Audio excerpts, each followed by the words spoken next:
नमस्कार। आकाशवाणी जयपुर अजमेर से प्रस्तुत हैं प्रादेशिक समाचार।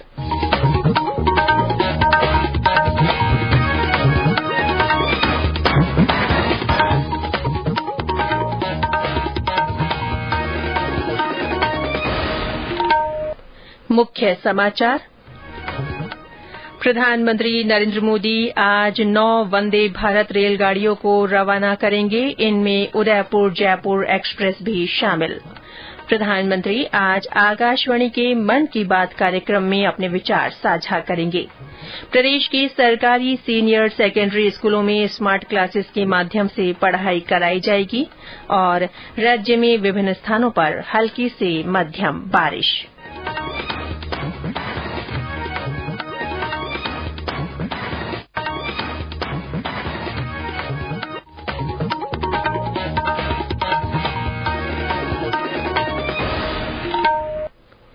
समाचारों के साथ मैं रितिका गुप्ता और अब समाचार विस्तार से।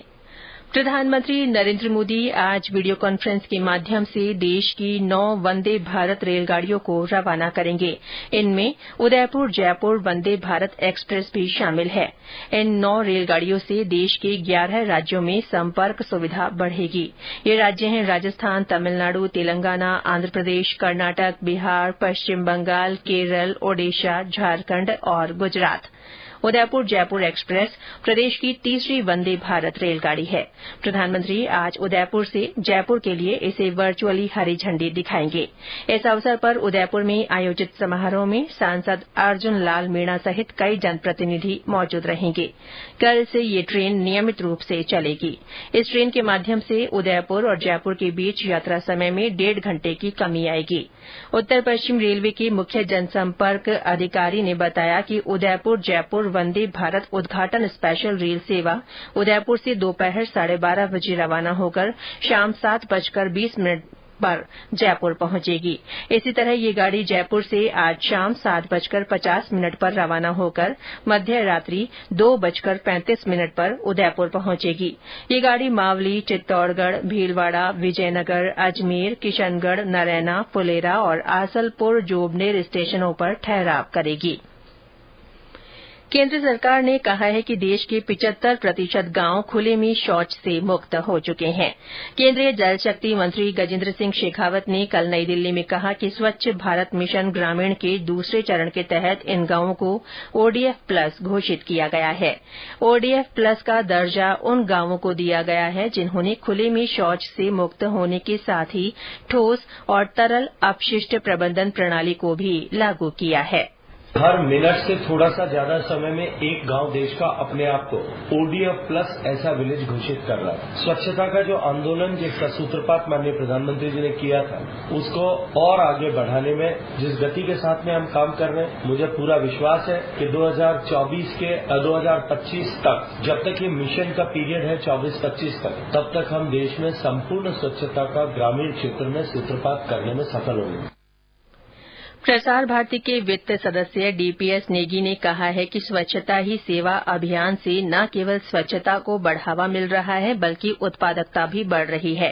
कल रायपुर में दूरदर्शन और आकाशवाणी के अधिकारियों की समीक्षा बैठक की अध्यक्षता करते हुए उन्होंने कहा कि प्रसार भारती के अंतर्गत इस अभियान में सक्रियता से शामिल होकर दूरदर्शन और आकाशवाणी ने न केवल लोक प्रसारक के रूप में अपनी छवि सुधारी है बल्कि राजस्व भी अर्जित किया है। प्रधानमंत्री नरेंद्र मोदी आज सुबह 11 बजे आकाशवाणी के मन की बात कार्यक्रम में अपने विचार साझा करेंगे। ये मासिक रेडियो कार्यक्रम की 105वीं कड़ी होगी। ये कार्यक्रम आकाशवाणी और दूरदर्शन के सभी नेटवर्क पर प्रसारित किया जाएगा। इसके साथ ही ये आकाशवाणी वेबसाइट और news on air mobile app पर भी उपलब्ध होगा। मन की बात कार्यक्रम का आकाशवाणी, दूरदर्शन समाचार, प्रधानमंत्री कार्यालय और सूचना एवं प्रसारण मंत्रालय के यूट्यूब चैनलों पर भी सीधा प्रसारण होगा। मुख्यमंत्री अशोक गहलोत ने कहा है कि देश में गांधी दर्शन अत्यंत महत्वपूर्ण है। उन्होंने कहा कि महात्मा गांधी के विचारों और मूल्य से नई पीढ़ी को रूबरू करवाना जरूरी है। श्री गहलोत ने कल जयपुर के सेंट्रल पार्क में गांधी वाटिका के लोकार्पण समारोह को संबोधित करते हुए ये बात कही। इस अवसर पर कांग्रेस अध्यक्ष और राज्यसभा में नेता प्रतिपक्ष मल्लिकार्जुन खड़गे और कांग्रेस नेता राहुल गांधी भी मौजूद रहे। इस दौरान उन्होंने गांधी वाटिका का अवलोकन किया और वहां आयोजित प्रार्थना सभा में शामिल हुए। इस अवसर पर श्री खड़गे ने कहा कि गांधी जी के विचारों को जन जन तक पहुंचाने की ये पहल सराहनीय है। अन्य राज्यों को भी इसका अनुसरण करना चाहिए। राहुल गांधी ने अपने संबोधन में कहा कि गांधी जी को एक व्यक्ति के रूप में न देखकर जीवन जीने के तरीके के रूप में देखना चाहिए। ये समाचार आकाशवाणी जयपुर अजमेर से प्रसारित किए जा रहे हैं। प्रदेश के सरकारी सीनियर सेकेंडरी स्कूलों में स्मार्ट क्लासेस के माध्यम से पढ़ाई कराई जाएगी। सब्जेक्ट टीचर्स के पद खाली होने पर भी विद्यार्थियों को मिशन ज्ञान के ई लेक्चर्स के माध्यम से पूर्व निर्धारित टाइम टेबल से प्रत्येक सोमवार से शुक्रवार तक की पढ़ाई कराई जाएगी। स्कूल शिक्षा विभाग के शासन सचिव नवीन जैन ने इस बारे में निर्देश जारी किए हैं। कल जयपुर में डिजिटल शिक्षा नवाचारों पर आयोजित राज्य स्तरीय वीडियो कॉन्फ्रेंसिंग में उन्होंने प्रदेश भर के शिक्षा अधिकारियों, सीनियर सेकेंडरी स्कूल के संस्था प्रधानों और शिक्षकों से मिशन स्टार्ट और ई एजुकेशन नवाचारों पर विस्तृत संवाद किया।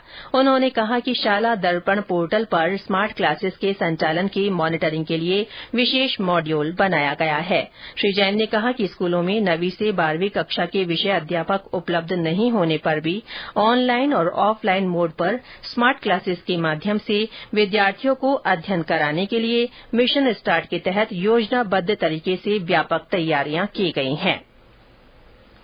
राज्य सरकार ने जोधपुर में महात्मा गांधी दिव्यांग विश्वविद्यालय के निर्माण के लिए 25 करोड़ रुपए के वित्तीय प्रस्ताव को मंजूरी दे दी है।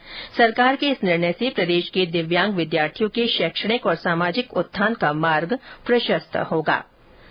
प्रदेश में कल रात 2 अलग अलग हादसों में 5 लोगों की मृत्यु हो गई, जबकि 17 अन्य घायल हो गए। बाड़मेर जिले के चौहटन के सहलाऊ गांव के पास स्कूली विद्यार्थियों की बस के खड़े ट्रेलर से टकराने से 2 लोगों की मौत हो गई और 13 अन्य घायल हो गए। ये बस रानीवाड़ा से देताणी लौट रही थी। वहीं दूसरा हादसा भरतपुर के उच्चैन बयाना मार्ग पर गांव कैमासी के पास हुआ, जिसमें बोलेरो गाड़ी के टायर फटने के बाद एक अन्य कार से टकराने से कार में सवार पति पत्नी सहित एक अन्य व्यक्ति की मौत हो गई। घटना में बोलेरो गाड़ी में सवार 4 लोग गंभीर रूप से घायल हो गए। घायलों को अस्पताल में भर्ती करवाया गया है। केंद्र सरकार के युवा कार्यक्रम और खेल मंत्रालय की ओर से बीकानेर के नोखा ब्लॉक के हर ग्राम पंचायत में मेरी माटी मेरा देश अभियान के तहत कार्यक्रम आयोजित किए जा रहे हैं। केंद्र के ब्लॉक कोऑर्डिनेटर जुगल राजस्थानी ने बताया कि प्रत्येक ग्राम पंचायत से मिट्टी और चावल एक कलश में एकत्रित किए जा रहे हैं। इससे अमृत वाटिका का निर्माण किया जाएगा। प्रदेश में विभिन्न स्थानों पर हल्की से मध्यम बारिश का दौर जारी है। राजधानी जयपुर और दौसा तथा आसपास के इलाकों में आज सुबह हल्की बारिश हुई। यहां घने बादल छाए हुए हैं। टोंक के निवाई और आसपास के क्षेत्रों में हल्की बूंदाबांदी दर्ज की गई। भीलवाड़ा जिले के गुलाबपुरा में कल शाम बारिश हुई और तापमान में गिरावट आई। कोटा के इटावा में भी कल तेज हवाओं के साथ बारिश हुई। इससे कई स्थानों पर पानी भर गया। करौली में कल दोपहर बाद बादल छा गए और ठंडी हवाएं चली।